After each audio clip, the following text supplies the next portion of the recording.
Isang maikling kwento na naman mga ka-spectacular. Ngayong panahon ng taggutom ay hindi natin maiiwasan lumamon lalo na at lugmok tayo sa utang at may hiling pa tayo sa barangay. Selebrasyon nga ito ng kaplastikan at walang hanggang pagkukunwari at pagpapanggap. Pagmasdan nyo kaming tunay na magkakaibigan. Mabait at sweet kung naghaharapan, talikuran naman kung nagsisiraan.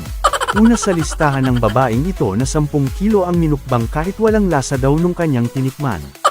Pangalawang kumuha naman itong si marupok na white rabbit na kung kumain ay 90 degrees labas ang ngipin. Sumunod naman ang may hawak ngayon ng 7 Dragon Balls. Siya ang cum laude ng hapag-kainan at kachismisan. Next on the line naman itong bidang karakter ng The Walking Dead at Hunger Games. Tumabi-tabi kayo at dumating na ang nuno sa punso. Enjoy nga siyang kainin ang kinuha niyang pagkain na nakadisplay sa rebulto ni Santo Niño. Ito namang si Papa Monkey parang huling araw na niya sa mundo kung kumain. Pagmasdan nyo ang maarteng lalaking ito. Huwag mong sausawan pa ang sinasawsaw na ng iba. Masasaktan ka lang. Sarap nga sa ngabngaban itong manghihilot na pagod. Kaya niyang ibalik ang nabali na walang kwenta niyong pag-ibig. Huli man daw ang matching pa rin. Buzzer beater nga itong madrama at nagmamagandang babaeng ito na buong pamilya ang hakutan sa mga pangmalakasang hapagkainan.